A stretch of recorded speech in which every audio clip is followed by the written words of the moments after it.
There we go. Grrrrr. Greetings, humans. Greetings, and welcome back to another fun-filled episode. Bear here, 29-year veteran of the woods, and today, oh boy, another fun-filled episode here. Actually, probably the last one.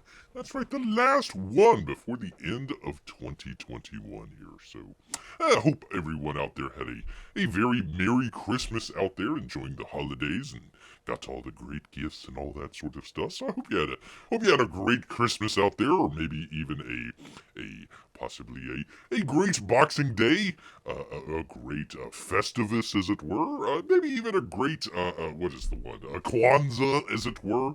Let's see, what was the other one? I don't know. Chinese New Year, something along those lines. I tell you what, I hope each and every one of you actually had a great Festivus holiday, whichever one you celebrate there. So, all right, good indeed. Hey, good to see you, P Money. Great to see Bianca here as well. Great to see him. Let's see. Hey, Bear. Hope you didn't make Santa drop his packages for Timmy like you do the postman. No. There wasn't that many. It's a little bit hard to catch the fat man when he's up there on the roof, and Bear doesn't have a ladder, so, he can't really get up on the roof, see Santa Claus flying by. He's like, come on, drop something, Santa. Not so much, not so much. There needs to be a Saint Bear Claus or something like that. There needs to be something along those lines that, kind of delivers salmon to all the, I don't know, would you deliver it to good bears or bad bears? I'm not sure which you would do, but either way, good to have P Money here. Good to have P Money here. Actually, Bianca, I saw your video the other day about the Matrix stuff, and I had something for you, but I didn't write it down or anything like that. But long story short, let me try and do it very basically. I don't have anything written down here, but very basically, I think the only problem that he has here, Bianca's trying to figure out a way of doing something with movies and kind of comparing that with Comicsgate. So how would you make your own, essentially, your own independent movie and everything? There's nothing wrong with anything that he was saying other than it was the distribution side of things. That was kind of where it bottlenecks. You really only got a certain amount of places to go to be able to distribute your stuff. So you actually have the greatest movie of all time. But, one of the reasons that Bear isn't so down on George Lucas with the prequels is that it was the largest, most expensive independent movie of all time. George Lucas basically put that on his back to get it made, but it was distributed by, what was it? Was it Fox? I think it was Fox that they distributed through. So, anyways, that was the long and short of it. Trying to get the distribution out of it. I wish would have known that Bianca would have been here. I would have wrote some stuff down and went through it. But there we go. Well, speaking of a little bit of that, I was going to do some other stuff here, but let's just jump right on into it here. Let me do the thing with the thing, because we actually have from our good friends here at Screen Rant. Let's see, who is this by? It's by I don't know who it's by. It doesn't really matter, because it's the biggest movie box office bombs of 2021. That's right. He says, whoever it is, the author here, 2021 was a huge year for movies, but some productions struggled to attract audiences to theaters, rather, resulting in some truly awful financial disasters. Here we go. We always want to see the true financial disasters here. Mini fintech, blah blah blah blah blah. Let's see. Let me just get right on into it. Oh, our good friends here, dear, even Evan. I don't know how you pronounce it, Hansen. We talked about this. Oh gosh, some months back. The poor guy. I think he was in like the Broadway play or something like that. He's like 45 now or something like that, playing a high school kid about what was it? Some sort of musical about suicide or something. So. Anyways, let's see. What makes a movie independent if a major company like 20th Century Fox distributes it? Well, because it was independently made. Usually they have, let's just say, like for example, let's take The Matrix, since we were just talking about it. You had Warner Brothers that was interested in making the other movie, and they had to go to what's the filmmaker's name? Lana, whatever, Wachowski, one of the Wachowski brothers, sisters, however you wish to describe it. So they went to them and they says, "Hey, we want to make a movie. Here's a boatload of money. Go make the movie." And he slash she slash they went ahead and did it. But George Lucas basically just says, "Hey, I want to make another Star Wars movie," and basically put it on his back. He paid for it, but there wasn't a way of distributing it, so had to go through 20th Century Fox. Pretty sure it was 20th Century. Somebody out there knows a little bit better than beer. Let him know. He'll make an amendment on that. But yeah, anyways, the most expensive independent films ever made, right there. Nobody knew. There you go. Let's see. Stephen Chbosky's film adaptation of a Broadway musical, Dear Evan, however you pronounce it, Hansen, lost between $8.1 and $9.1 million during its theatrical run. So, like, for example, let's just take that example real quick. George Lucas, if the same thing happened to him, he would be out, those millions of dollars. Where in this case, they probably found, what's his name, Stephen Chapinski. Hey, Steven, here's a whole boatload of money. Let's go ahead and make your movie. Well, whoever, let's see, what does it say here? It doesn't say who distributed this, but whoever did distribute it, they were the ones that lost all the money. So there you go. In the film, a socially anxious high schooler plays along with when a letter he wrote himself gets mistaken for a pure suicide note. The touching, heartwarming story.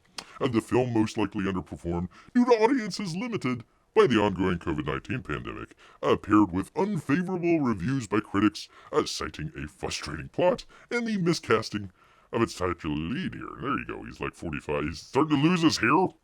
He's driving around in Miata.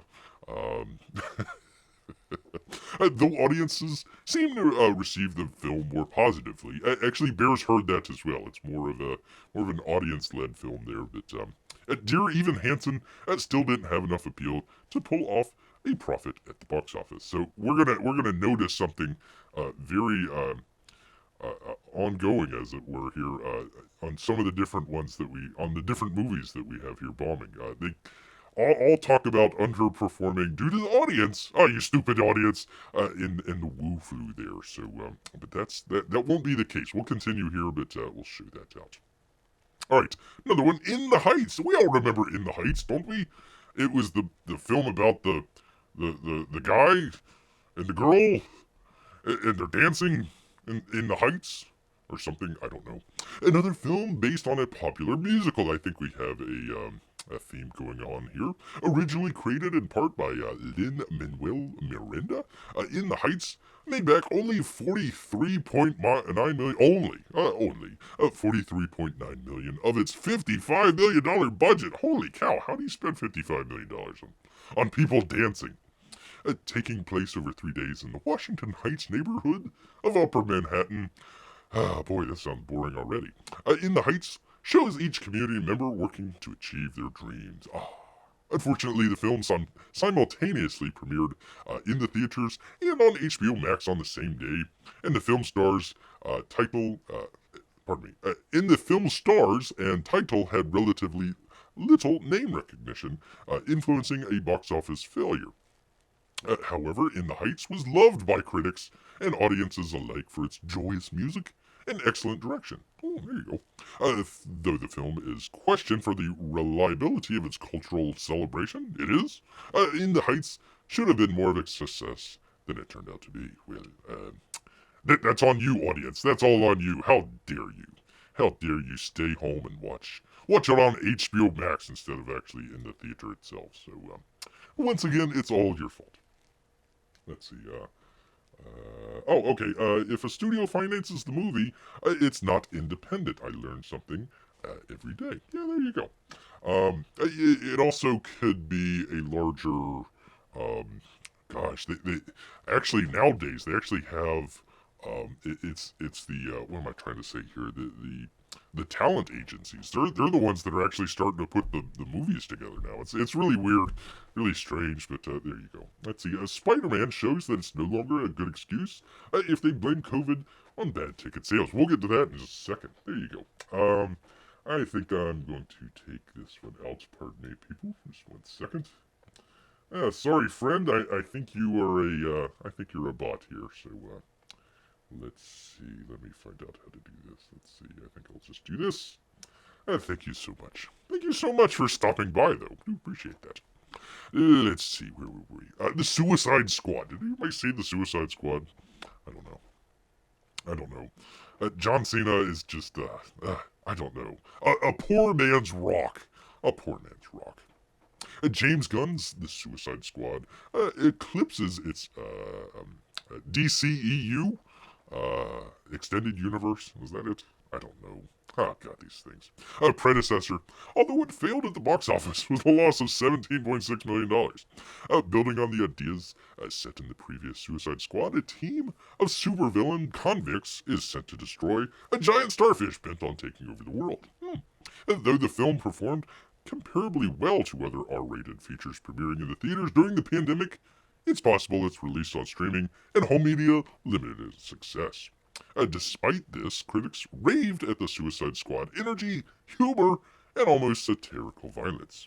Audiences also highly enjoyed the movie, although not that much. It seems Suicide Squad performed about as well as it could, although its high of $185 million budget, holy cow, and tricky circumstances of its release caused it to be a financial failure. Once again, it's all on you people. P-Money's waving to the bot.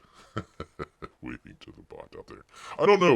All of a sudden, they've started to come out on Bear's channel. Go figure. Go figure. All right, King Richard, starring Will Smith, may have only cost $50 million, with probably 20 of that going to Will Smith there to make, but it only amassed $26.2 million back. A total loss of 23 point. Okay, there we go. The biop follows Richard Williams as he manages his daughters Venus and Serena's early careers in tennis, setting them up to be two of the greatest athletes of all time. I think that's a little high praise there, but okay. Let's see. While its simultaneous release as a streaming movie was blamed for the commercial failure, King Richard's nearly 2.5 hour running time, holy cow, may also be the cause. So there you go. There you go. Yeah, again, they're blaming it on streaming as well, which is kind of interesting. Whichever one, Warner Brothers, Disney.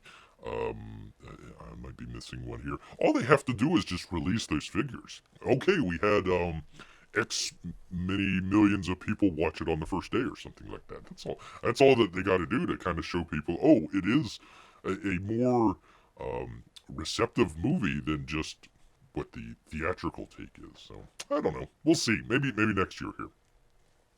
The Many Saints of Newark, the prequel to the crime series Sopranos. The Many Saints of Newark netted a loss of $37.3 million.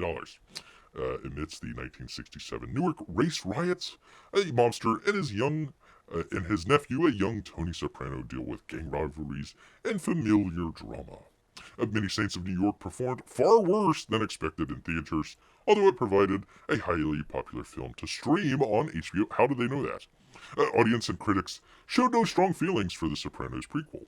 The story of a criminal underbelly proved once again intriguing, but ultimately nothing particularly fascinating. Since the movie appears to have revived an interest in the original series, it's likely that the Many Saints of New York should have been intended purely for streaming. I would also say the main actor here, I think it's what's his name? Tony Soprano. James Gandolfini. It's his son.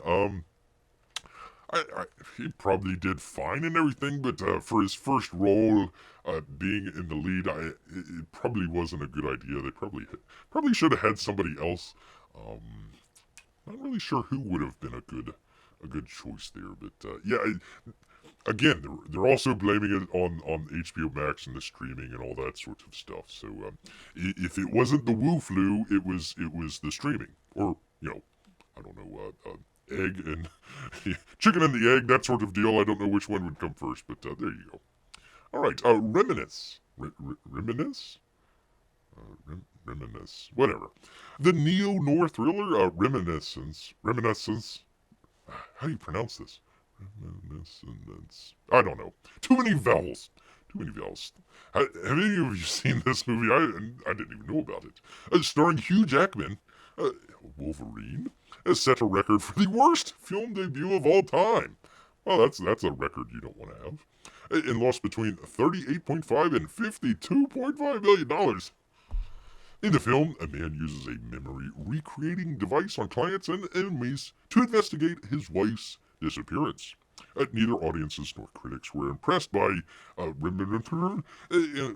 its science fiction premise had ambition, the film was highly derivative of pre-existing works. Part of failure could be attributed to its release date, which changed numerous times to avoid other films' releases. However, appeared simply not to have the necessary appeal to be a box office success. There you go. And the fact that nobody ever heard about it. I think that would be I never even heard about that one. Never even heard about that one. Good gravy. Reminiscences. Good to see Barco for Anthony here. Good to have you back here. Good to have you back. What is this? WYZ? GYZ, I hope I pronounced that right. The entertainment king here. Good to have you here. Good to have you here. Let's see, Snake Eyes. Snake Eyes. Rolling those snake eyes. There was a G.I. Joe film? Really? Holy cow. Why haven't I heard about this? I don't know. Somewhat functioning as a reboot to the G.I. Joe film, rather, Snake Eyes ended up losing just a little bit of $47.9 and $69.9 million at the box office. The origin story for the titular ninja Snake Eyes learns to curb his bloodlust in order to redeem himself and save a martial arts clan. How? This goes against everything Bear knows. Learning to curb his bloodlust. High production and promotional cost clashed with audiences' newfound selectivity caused by the pandemic anxieties to drive profits down. Well, gee, I wonder who's causing all those anxieties. I tell you what. By the way, on a completely different note, I know some people didn't want Beer talking too much about the vaccines and all that sort of stuff, but man, oh man, talk about vindicated there. Holy cow. Anyways, we continue here. Additionally, critics did not receive Snake Eyes preferentially, although lead actor Henry Golden was lauded. Audiences also seem fairly indifferent to the movie. Gee, I wonder why. If Snake Eyes could have been made on a smaller budget, they might have made a profit. But the lackluster story prevents it from any real... No, you've got it backwards there. Got it backwards. If you come up with a great story, who cares what size budget it's on? If you got a great story and a great story to tell... not learning to curb your bloodlust. No. The total opposite. The total opposite, as it were. Let's see. You mean reboots and prequels don't always do as well? Yeah. By the way, totally different. Well, not completely different subject here. A lot of people say that the sequel isn't necessarily as good as the original. Very, very few times. You have that. I would probably say maybe Aliens, would be a good example or something like that. But Bear actually is kind of a sort of Christmas tradition, as it were. Enjoys the James Bond movies. So actually he watched both Dr. No and From Russia with Love. And I gotta say, From Russia with Love, the better of the two. I would say that sequel would be better than Dr. No. I'm sure there's some people out there that love Dr. No, but I gotta say the From Russia with Love, pretty good, pretty darn good. No Goldfinger, that's for sure, but pretty gosh darn good. They seem to have gotten like a lot of the stuff that they were trying to figure out in the first film, and then basically perfected it in the second film, and then you basically see that through. I don't know how what is it up to, like 30 or something like that now. So, anyways, let's see. Where's my cup here? I gotta have something to drink. Gasp. That's right. On occasion, it happens where the sequel is better. Yeah, there you go. All right, let's see. West Side Story. I think we've got a theme going on here with musicals. The second film adaptation of the 1957 musical West Side Story may have been directed by Steven Spielberg, but it still lost $63.2 million of its $100 million budget. How much money do you need to make to have people dance? Ay. a retelling of William Shakespeare's Romeo and Juliet. Wouldn't that have been a better film? I would have seen a Romeo and Juliet by Steven Spielberg. That would have been cool. The story follows a young man and a woman of rival Manhattan gangs who fall in love despite their family's opposition. Unfortunately, the film's debut weekend coincided with the rise of the Macron variant of the Wu flu. Excuse me. Drastically limiting theater audiences. Now, I want you to ponder that sentence for just a second. Okay. However, premiering near Spider-Man No Way Home may have also sapped potential viewers. Well, wait a minute, hold on. Which one is it? P-Money asked the good question early on. If nobody's going to go to the theater, of course it's going to be down. But Spider-Man, what is it? I haven't seen it lately, but is it like number 2 or number 3 is like the most all-time films of all time making the most money? I think it was, what is it? Avatar, the Avengers, and I think Spider-Man, although I haven't seen it lately, so right up there. So, I mean, you got one of the biggest films of all time. Yeah, nobody's going to the theaters. Yeah, right. By the way, Sony, they're the only ones that didn't do the streaming. Everybody else did, so that might be something there as well. All right, enough about that. Critics praised West Side Story for improving upon much of the previous adaptations already acclaimed. That's like a adaptations already acclaimed. That's what do they call that? Alliteration standards. Although noting not much was done to improve the film's Puerto Rican representation. Which, by the way, you've got a white guy, and I believe she is like, I believe she's Polish, if I'm not mistaken. So yeah, of course. That and like half of the movie is in like Spanish, so go figure. Overall, bad timing is what ruined West Side Story's chance for commercial. Yeah, of course. Not that nobody wanted to see a musical. Yeah, that's right. Let's see. Double speak. There we go. Let's see. P-Money just watched on Her Majesty's Secret Service for the first time, and I think it's not given as much credit as it should have. Is that the first one with Roger Moore? The very beginning, he's like skiing and shooting all the he's like making love to the woman, and then has to like come out of the ski lodge and start shooting people, and then skis off the cliff there, and you think, oh my god, James Bond's dead, but no, he rips open the parachute, and there's the big Union Jack, and he's flying to. Oh, those were great. I tell you what, you can't make that stuff anymore. Can't make that. But I would say, P-Money, go watch the original stuff. The first couple of them. I mean, excellent. Still hold up to today. Still hold up. P-Money corrects Bear. It's the second biggest box office opening weekend. Opening weekend. Okay, so trying to think of all time. I know Avatar was number 1 because they. Let's see. Avengers took it from them, and then Avatar kind of came back. So I think it was Avatar, and then Avengers, and then I think it's Spider-Man, if I'm not mistaken. Let's see. OSS is Connery, I believe. Really? Oh, okay. All right. I for some reason I thought that was what's his name? Gosh, brain fart here. Anyways, The Last Duel. Actually, kind of want to check this one out. Ridley Scott's star-studded historical epic, The Last Duel, notoriously underperformed in the fall of 2021, losing $69.5 million. The film consists of 3 perspectives on the first trial by combat in medieval. I thought it was the last one. I don't know. I think they're wrong on this one, but of combat in medieval France. A knight, his wife, and the friend that supposedly violated her. The film's difficult subject matter was primarily hard to market, especially to its older demographic, who were not returning to the theaters en masse due to the ongoing pandemic. Scott, however, notably blamed millennial generation for The Last Duel's Bear blames the millennials anyways, decrying streaming media over mobile technology. Nevertheless, both audience and critics found the film moderately appealing, bolstered by its excellent acting and thought-provoking content. The main struggle for The Last Duel was its relevancy.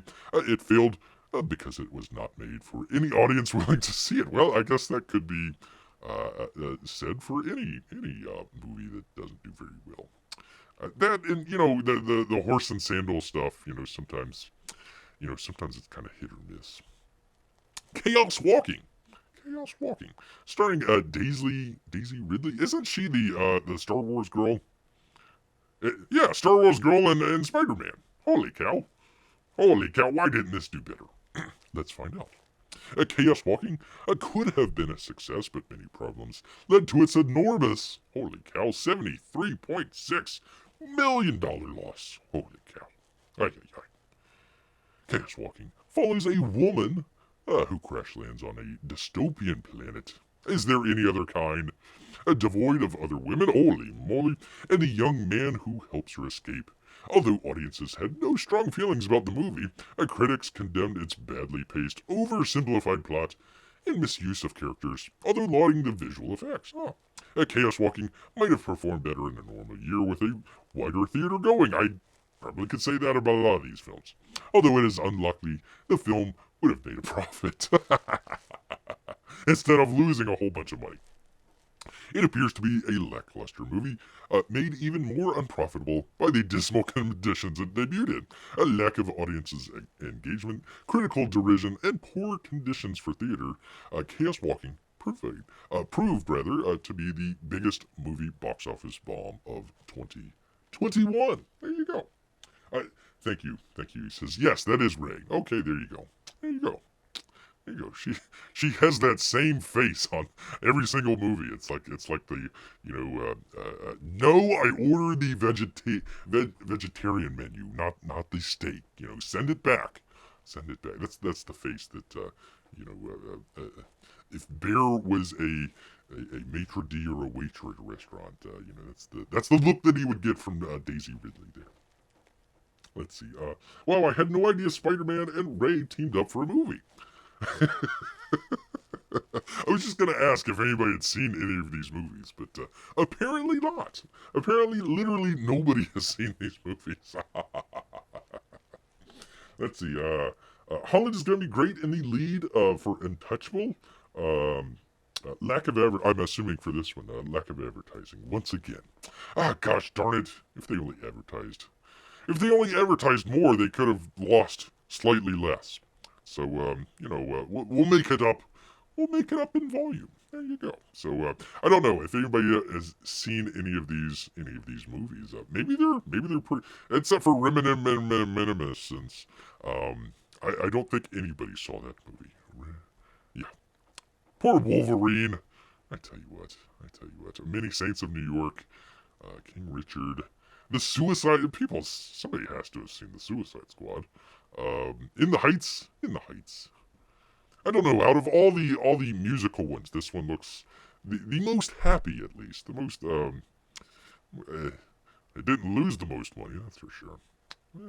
Poor dear Evan Hansen and the 45-year-old lead that he had here. Anyways, I wanted to give credit to whoever wrote this, but I don't see the author there. Anyways, a completely switch of subject here. I was actually going to talk a little bit about our good friends over at Meta. Oh boy, this is going to be... Oh, the Web 3.0. It's just going to be the greatest. Let's see, P-Money says, this Chaos Walking is proof star power alone is not enough to draw people to a movie. Back in the 80s, Arnold's was enough to draw people to a film. It's not like that today.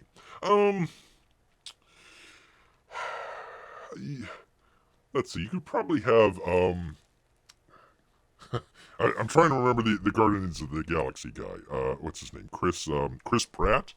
He would probably be a good enough star to open a movie. It used to be Will Smith. He used to be able to open stuff.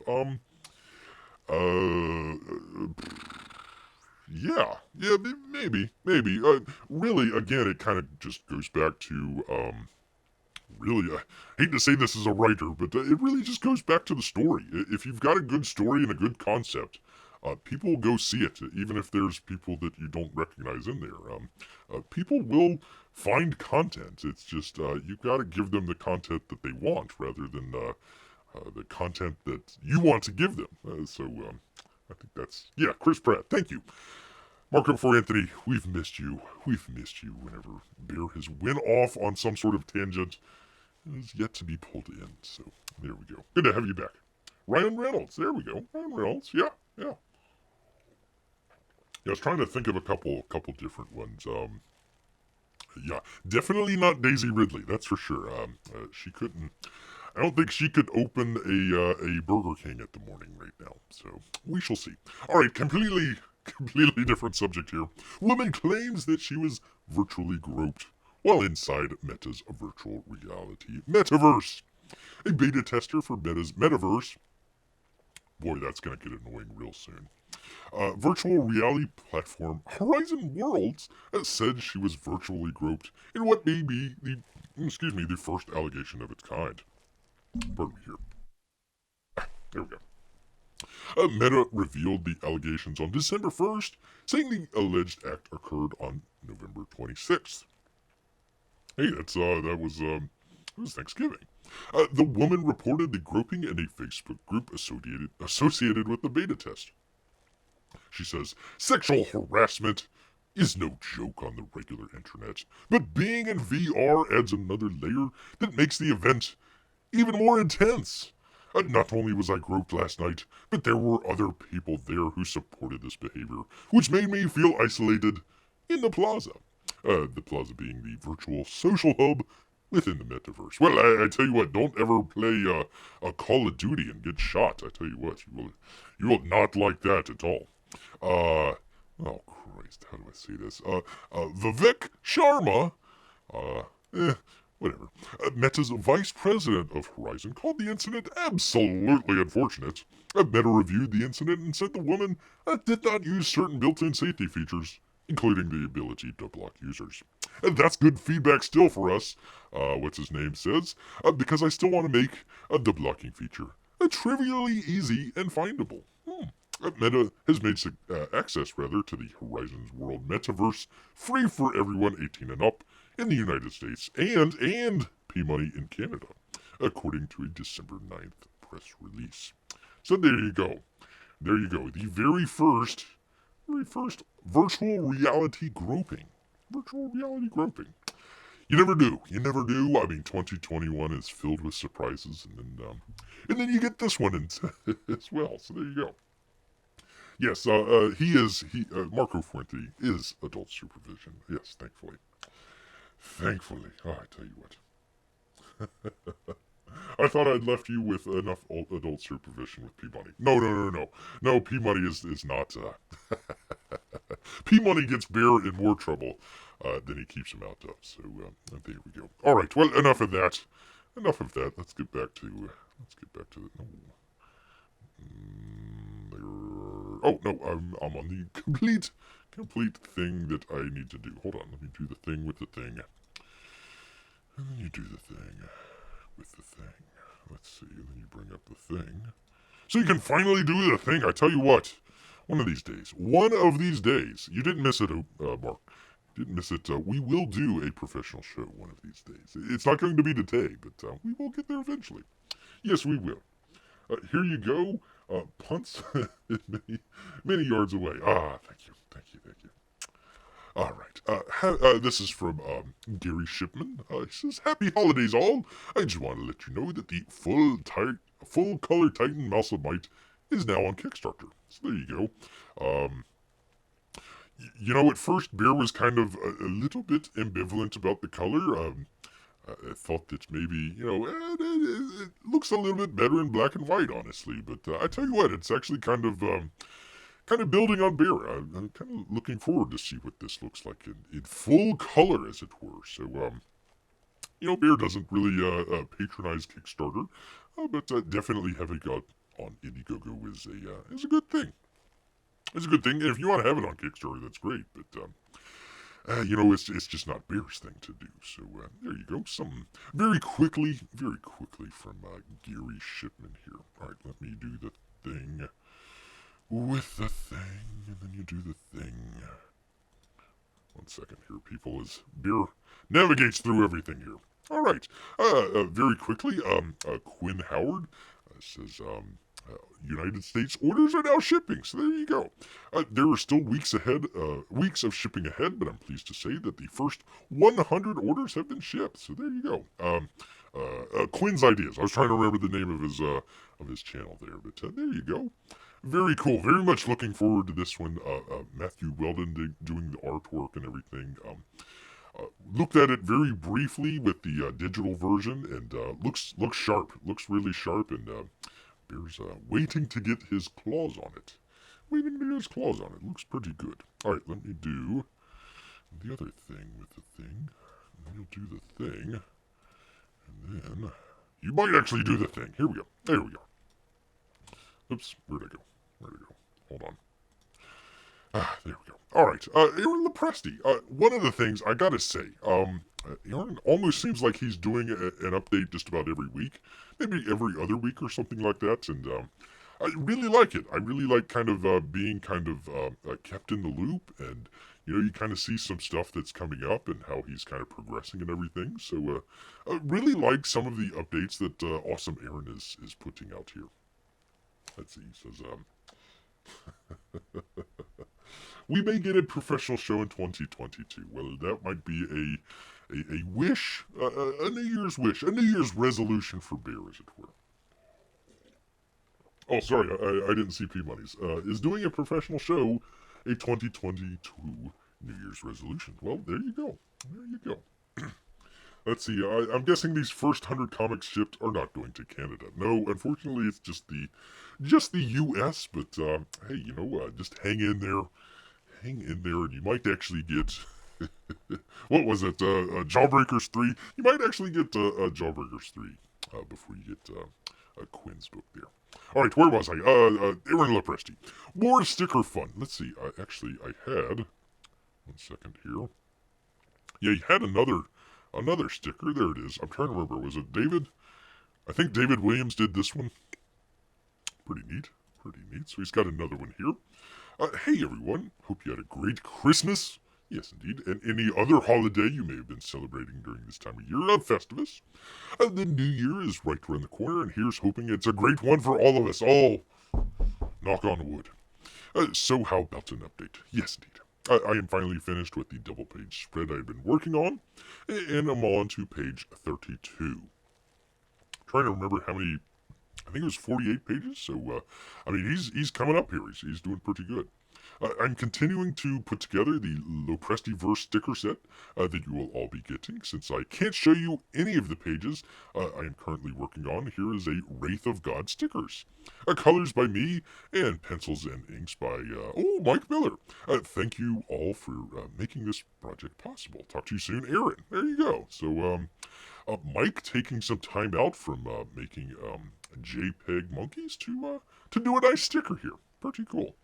If Mike is getting out of the whole comics thing, maybe he can just do kind of a, I don't know, sort of professor emeritus type situation, and just kind of do maybe a cover or a sticker or something like that along the lines. I think that would help out the community there. Be pretty neat. But yeah, pretty cool.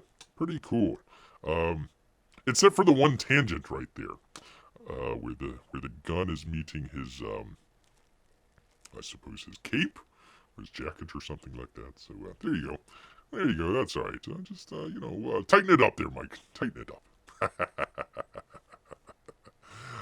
Yes, indeed. All right, let's see. Let's move on. Moving on. We're moving and we're grooving here. All right, let's see. You do the thing, and then you do the thing, cause we're going to talk about one of the things that Bear is actually waiting. I hope it didn't get lost in the mail or anything like that. But still waiting on Bear's Alterna books here. Hopefully they'll be able to come in here. I was hoping to do a box open on Boxing Day, but never turned out. Anyways, he says 70% fulfilled. A trading card perk is added. Over 400 shipments are sent out as of this update. About 70% through the fulfillment. And also, a few of you especially of those overseas and those that prefer digital comics, have asked for us to add a option to purchase the cards separately. So at the $3 perk level, you'll be able to do just that. The cost of the perk is essentially shipping and handling, so the cards, the cost of the cards, so no additional shipping is added. Because of that fact, the shipping is free, and there are no add-ons associated with these perks. So yeah, if you want to get a card, there you go. Pretty cool. Pretty cool. So definitely kind of looking forward to this. First time Bear got something from Alterna Comics, so definitely something to something to look out for in the future there. All right, let's see. Oh, we may actually get insert comic name here this year. Yeah. That's true. These are true statements. These are true statements, as it were. But you know what? That's kind of one of the reasons that Bear does the campaign updates. You know, I mean, some people don't get all the books that Bear's getting or something like that. But it's nice to be able to see some of this stuff. How, especially like some of the roadblocks that people kind of run into. We'll talk about that in just a minute here. But yeah, just being able to kind of keep updated and figuring out how that stuff goes on and learning from it. Hey, so and so had this issue, so let's try something a little bit different. So hopefully it's a service to the community here, but you never know. You never know. All right, let me get to the thing. With the thing. All right, Earthbound 2, another book that Bear is very much looking forward to. Earthbound number 1, excellent book. Left kind of a little bit on a cliffhanger, so Bear's just eagerly awaiting Earthbound 2. Let's see. It says the first batch of books came. That's some phrasing right there. All the Earthbound 2 books came in, I would say. They look great. I sat down and read it. 2, it reads well. Woo! That could be a song there. It reads well. Woo! He should have the exclamation point on the woo. I don't know, whatever. It's still waiting on Earthbound number 1 second printing in the Earthbound 2 hardcovers. They're on the way, though. I'll start fulfillment this week. Thanks, everybody. From Narwhal, per Berg. The only thing that I would say is probably this week might not be the best week to do fulfillment, just because the post office can be kind of hit or miss for Friday, Saturday, and they're off Sunday, so yeah, I mean, go ahead and get it out and everything, but it might be going a little bit slow for probably a week or two here. Yes, indeed. Let's see. Let me find. Where is? Oh, there we go. There we are. Because talk about a book that's been long in the waiting here. Finally heard back the other week from Oddity. I completely forgot about Oddity, honestly. Completely forgot about it, and then it's like, oh yeah, we're still here. Oh yeah, okay, yeah, I remember got that book. Okay. Alright, anyways, he says, lettering. Hey there, Odd Army.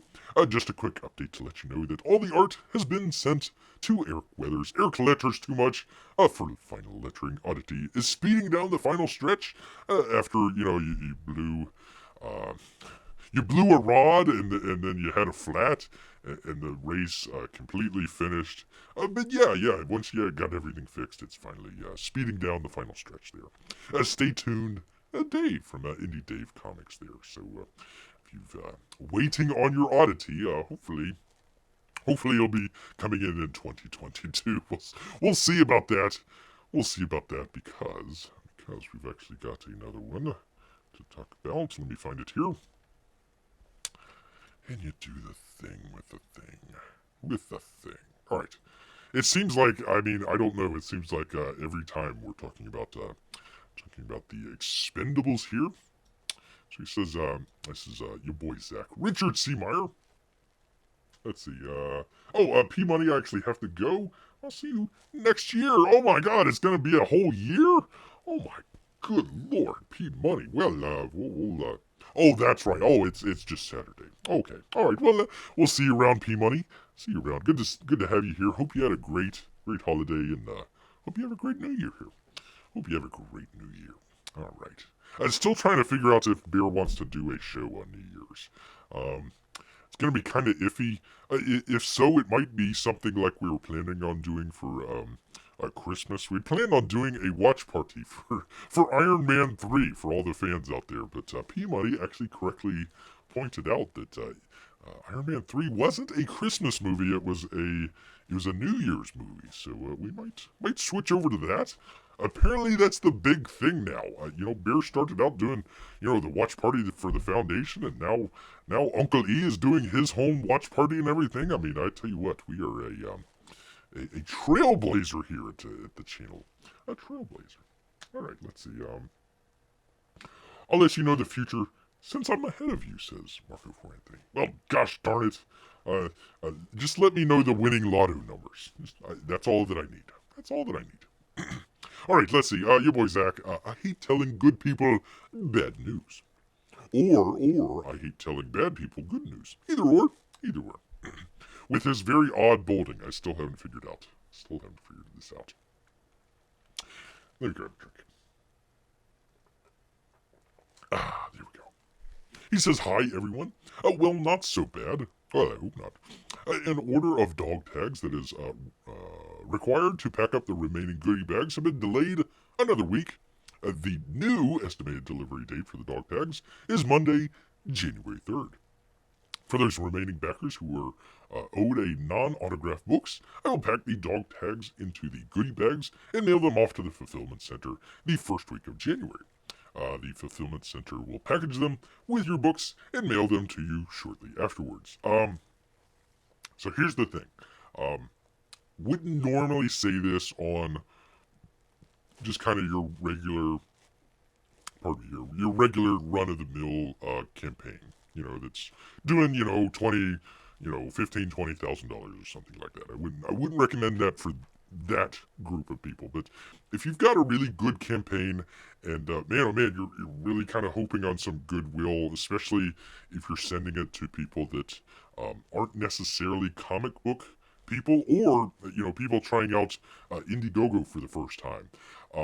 What I would say is this: if you have something like what he's talking about here, the dog tags, maybe a card or a sticker or something like that, if something like that is delaying, you got everything else all ready to go and everything, but you're waiting on just that one item.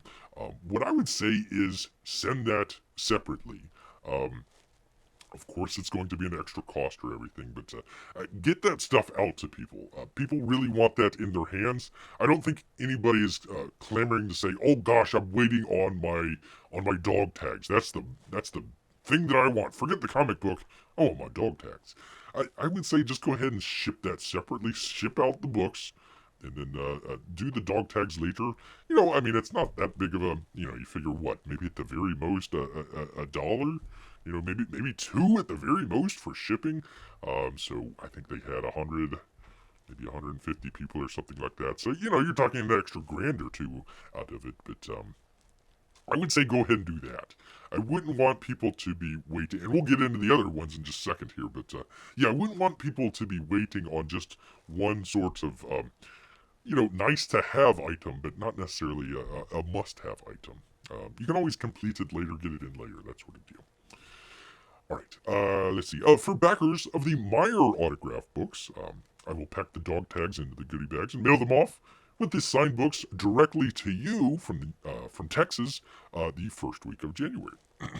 For backers of the Stallone autograph books, I'll pack the dog tags into the goodie bags and mail them off with a complimentary signed copy of Jawbreakers. God, King. Well, P Money, I'm sorry, you're not here, but that would have been the only way that you would have got your Jawbreakers book. Directly from Texas, the first week of January. I will then package and ship the hardcover books to Sly himself, along with postage, so that they can be sent from his location directly to you. You'd have Sly's address there. Pretty cool. After he autographs them, the delivery date for the Stallone autograph books is to be decided. So that's why he's including a copy of Jawbreakers. He says, thanks, Richard. There you go.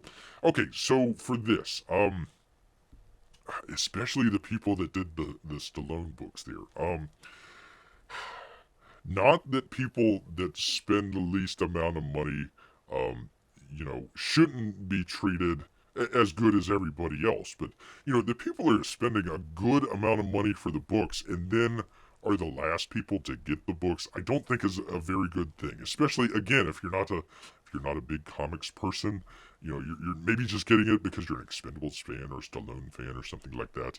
Um, yeah, if that's the case, I would rather wait until everybody had their stuff in and then it's all shipped out at once. I would rather everybody get it all at the same time rather than, like a staggered thing where people that spent, the least amount of money get their books first, and then the people that spent the most money, get it last. Not that the people that spend the most money should get it first or anything like that, but yeah, I'd rather wait and have everybody shipped out rather than, hey, I got mine, screw everybody else that got the Stallone book, ha ha ha. Yeah, no, I'd rather wait. I'd rather wait, so, that would be kind of two things that Bear would kind of tell, your boy Zach here. Not that your boy Zach needs any direction from Bear here, but yeah, that would be the two things. Just send the dog tags separately and then, either wait or just figure out a way to kind of set everything up where it's all shipped, basically at the same time. That way you're not, having people email and all, where's my book, where's my book, where's my book, that sort of deal. So either way, kind of damned if you do, damned if you don't. But anyways, that's kind of where Bear would kind of come down on all that stuff. So, all right, is there any more? No, I tell you what, I only had like three. Only had like 3 or 4 different updates here at the beginning of the day, and then all of a sudden they just started coming in. I guess everybody's doing their last minute updates at the last minute, literally in the last couple days here. So there we go. Marco for Anthony says that the books were his. Oh my goodness. Well, I tell you what, might be in for a little bit of a wait here. Might be in for a little bit of a wait. So. All right. Well, hey, you know what? It's great to have Marco for Anthony back. Good to have him back here. And everybody else that decided to show up. We got. I'm still trying to figure out how to pronounce this here. Is it Weejiz? I hope that's not right. Wyjiz Entertainment. I'm just gonna say YZ. So there we go. Good to have him here. Good to have Bianca here. Even though if you only stopped by for just a second, go check out Bianca Fights the Zombies. He does some really good stuff. Pretty much every day he's putting something out. So that's something neat to go check out there. Gotta push his channel there. And let's see, was there anybody? Oh, the troll there as well, or the bot. We even appreciate our bots out there, and all the lurkers as well. All right. Well, you know what? It's getting pretty close here. I think without further ado, we'll go ahead and wrap it up here. But yeah, we'll try to figure out. Just keep your eye out on anything upcoming for Saturday. We're going to be putting out, I think tomorrow. I think it's coming out tomorrow. It's kind of an instrumental of Impossible Stars. And so if you want to check out the Impossible, speaking of your boy Zach, excuse me here, one of his books, kind of an underrated book. I didn't hear that many people talk about Impossible Stars. So if you didn't get the book or want to check it out, Bear kind of put it as sort of an animatic to some music, so it's kind of an animatic instrumental type deal. That's something new Bear's trying to try out here. So if you like it, give him a thumbs up. If you don't, let Bear know. Let him know in the comments. Let's see. And we also got a working on. If you guys like some of the funny stories that Bear does, working on sort of a year in review of some of the funny stories. So hope to have that out hopefully by Friday. Otherwise, it doesn't make much sense. And then we'll see Saturday. Maybe do a watch along. All for suggestions here. If you've got a great suggestion, but maybe do the Iron Man 3 just kind of as a New Year's movie out there for people to check out.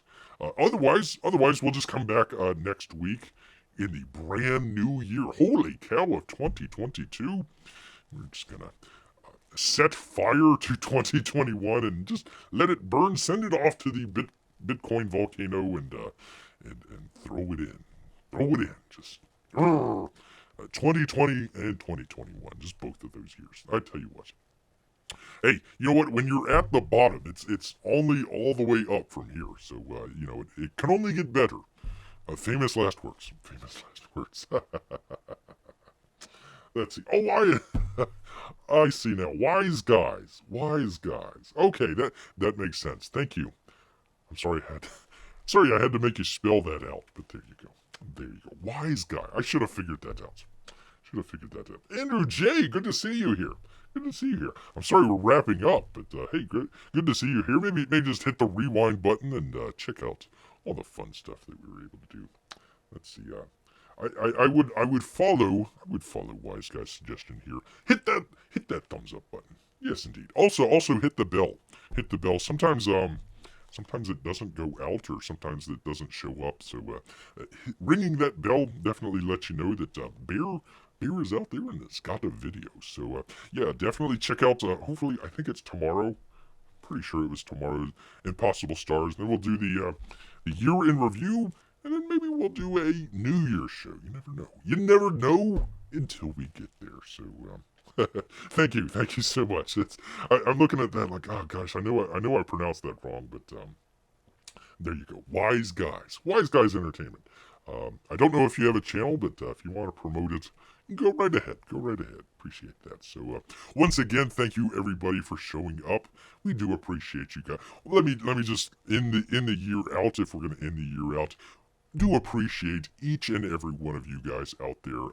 Bear would not be doing live shows if nobody showed up to do his shows. So do appreciate you guys conversing back and forth. We usually have a lot of fun. And if you know some people that want to check out the channel or something like that, hey, Bear is not on Twitter or anything like that. So just hit that share button and you'd help Bear out immensely. But yeah, we've got one of the greatest audiences here. I mean, we talk about all sorts of stuff. I mean, Bear kind of calls it his sort of variety hour here. So anyways, we do appreciate each and every one of you and hope to see you here in the next year. But you know what?